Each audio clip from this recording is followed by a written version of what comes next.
So many lost, to combat, to suicide, to silence.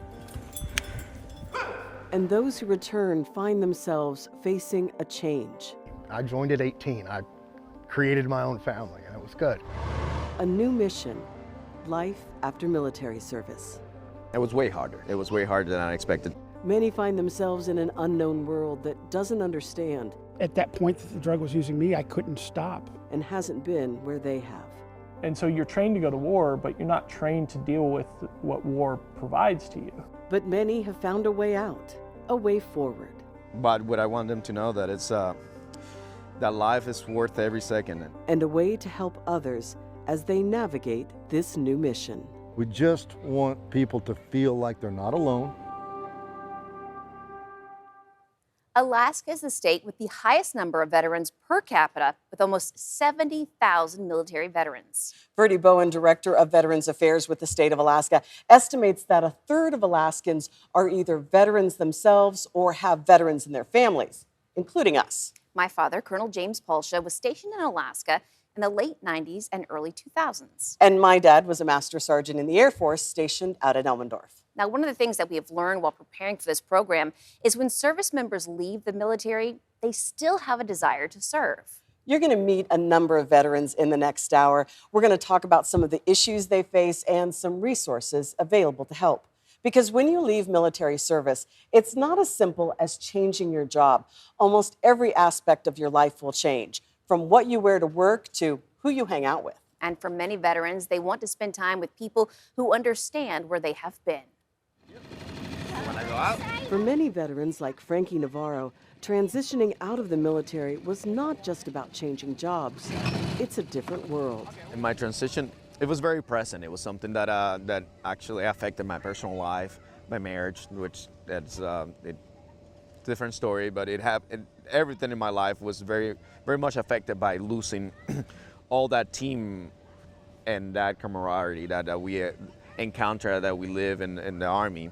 If you ask 90% of veterans, you ask what's the one thing they miss the most about their time in service, it's going to be camaraderie. It's going to be that brother and sister to your left and right. You don't get that in the civilian world. Organizations like Alaska's Healing Hearts find ways to put veterans together with activities that can help them reconnect with other veterans, their families, and their lives. I think our watchword, as we say, is serving the battle wounded and battle weary, and that's that total warrior concept. You know, the warrior and their influencer, their family or their significant other, their friend, that best helps them heal as we try to put them together. James Hastings with Alaska's Healing Heart says they don't focus on one activity, but try to match the person with whatever they want to do, whether it's hunting, fishing, or kayaking. We just want people to feel like they're not alone. There's somebody out there that's worse off than I am, maybe I can help them, or there's someone who's got the same issues. Man, I wonder how they're doing because they seem to be doing great. They went through the same things when they're doing great. I wonder what they did. So if we can put those folks together, they share the tips, trades, and the tips and the skills of just survival. A fall retreat allowed families to get together. With this particular weekend, we've got bounce houses for the kids, we've got boats for the kids, we've got trail rides. Most everything's focused on the kids because this is mostly families signed up here. We want them to feel that family level of enjoyment because that opens up lines of communication. 20 years ago, while I was homeless on the street. This is Devin Stewart's third retreat with the group, and he says a lot has changed personally since that first time. The first year I came in, I weighed 105 pounds more than I weigh right now. I couldn't walk from my cabin down over there to the bonfire. I couldn't, without just being exhausted and feeling horrible. Getting out of the house, that was my first time really getting out of the house and going and doing anything. Trying not to cry cause another brother died. You could swap war stories out here if you wanted. You talk about fight and stuff. You could talk about nothing at all and sit and enjoy your beer or your soda pop. One day you're putting up pictures of your kids. But there's people here that have ears and they're willing to listen. They're happy to hear. We're among our people out here, if that makes sense. Many who have found help through Alaska's Healing Hearts return and continue to serve. But I do volunteer with these guys quite a bit. So I'm here to enjoy the the time, but I also bring my guitar in case anybody wants to like jam out. The organization like this helped me get out of my funk, out of my cloud. Even when I might not be the best person in the world, the best man, or probably the best friend, service and serving others makes me learn how good can you be to other people. Hastings says they focus on comfort first and foremost, and then get in the outdoors for a bit of adventure. Fun causes smiles, causes laughter. You can't laugh without breathing. So we get them breathing, get them excited, get them going, and then we go from there. From cannons to engines and gunfire, there are many reasons people in the military have hearing loss. And according to the VA, 37.5 million Americans have lost some of their hearing. And that is by far the most prevalent service-connected disability.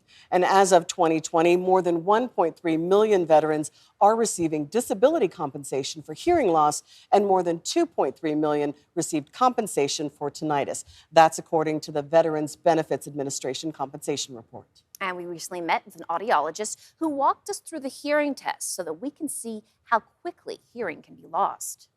Okay, so what I'm going to ask you to do is raise your hand when you hear the beep. Some beeps will be softer than others. Listen carefully. Lean in. I'm trying to find out the softest sounds that he hears. Did you hear that? He's doing very well. Was it in the right or left ear? And I like to switch ears to keep the patient on their toes. This is a hearing test. So you'll notice I start at 0. The VA is the largest employer of audiologists in the United States. Make sure that they identify the beep at least twice at the same level.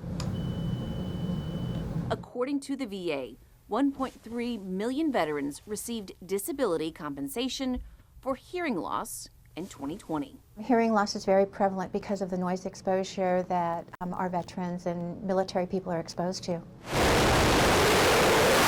Those loud sounds impact all veterans. And we think that was from this being in the service? Ma'am? You think that was from being in the service? Yes, ma'am. No matter their age or service. Gunshots, cannons, 20 years of being a Marine, you see and you hear too much. Veteran Harrison? Yes, ma'am. Jerry Harrison flew in from Fairbanks to check his hearing aids. Couldn't hear nothing. People are looking at you, they're talking, and you're getting closer and closer. And, you know, my wife gets on me all the time. I got the TV set on 90, you know, and she's like, please turn it down to like 20. Hearing aids can help, but it does not restore the loss. Noise will come into the ear canal and it will vibrate the structures, the eardrum, the middle ear bones, and it gets into the nerve, and that's how the signal goes up to the brain. So normal sound vibrates these structures gently and in a normal manner. Loud explosive sounds or repeated loud sounds will overdrive that system, and it will cause damage over time. Because hearing damage is the most common service-connected disability, the VA and clinicians create personalized plans to manage the impacts. Being exposed to blasts increase the likelihood of decreased sound tolerance in veterans and service members. A study by the VA shows that people with decreased sound tolerance have negative reactions to everyday sounds, such as being overwhelmed by background noise in a public place. They cannot hear well in noise. They feel that people are mumbling instead of speaking clearly. And that's a clear ear canal, very good. And we can help maybe make it less noticeable, but we can't fix it. It can't be fixed, but it can be managed. According to a recent study from Johns Hopkins, mild hearing loss doubled the risk of dementia, and moderate hearing loss tripled the risk, saying brain scans showed hearing loss could contribute to a faster rate of atrophy in the brain. They also said hearing loss contributes to social isolation and causing people not to engage in conversation, and that can also affect the risk of dementia. Hearing loss has also been linked to increased feelings of depression and a loss of balance. When we come back, though they have served, many don't consider themselves veterans. There are almost 10,000 veterans who are women in Alaska, but fewer than 1/3 are signed up for VA health services. That's according to a group that advocates for women veterans in the state. The question, of course, is why? Why don't women raise their hands to claim their place? Here it is. 2nd Platoon. This was in 1990. This is when the Gulf War was kicking off. They were right here in this big sea of green. There she is. This is black and white, but yeah, right there. This is my annual from airborne school. So jump school, where you jump out of airplanes. Visual proof, representation. I was a military police officer on active duty. Vanessa Mead was in the Army. But I think with women veterans in particular, when you don't see yourself, you don't really, there's like this stereotype of what veterans are. And I think it's shifting. Yeah, so it's my story on my hands for everyone to see. Flossie Davenport's military story began when she was 18 and joined the Navy. You know, and you should be proud of what you've done.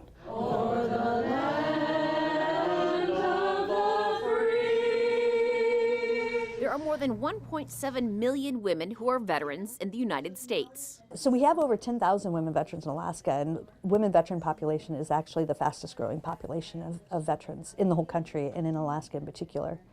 And Alaska has, I think we're in the top 2 as far as per capita, the number of women vets and veterans just generally, but women vets too. But many women don't know they qualify for veteran services. So Mead created Operation Mary Louise, which connects women veterans to the VA and each other. Incoming! She says 1/3 of veterans in Alaska use VA healthcare. Weapons. Place system on weapons hold. In a 2016 study from Services Women's Action Network, 74% of the respondents said their services aren't recognized by the public. And a lot of times women feel really invisible as veterans. A lot of what I do is for my daughters. Well, I have 4 kids, and 1 son, but 3 girls. I don't want them to be afraid, and I want them to be proud of themselves and look at me and say, you know what, my mom was strong. My mom did things. She represented women, their services, and encouraged a future generation. Davenport's daughter signed up to serve. She is actually in the Alaska Military Youth Academy right now. She is halfway done. She's made tremendous leaps and bounds, and I can hear it in her voice and see it in her letters, and I'm so proud of her. And she knows she wants to join the military after, and so she'll be the 3rd female veteran or service member and 5th in my family.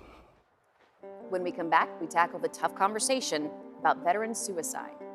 All I had was doubt, and I looked over and had an easy access, easy way out.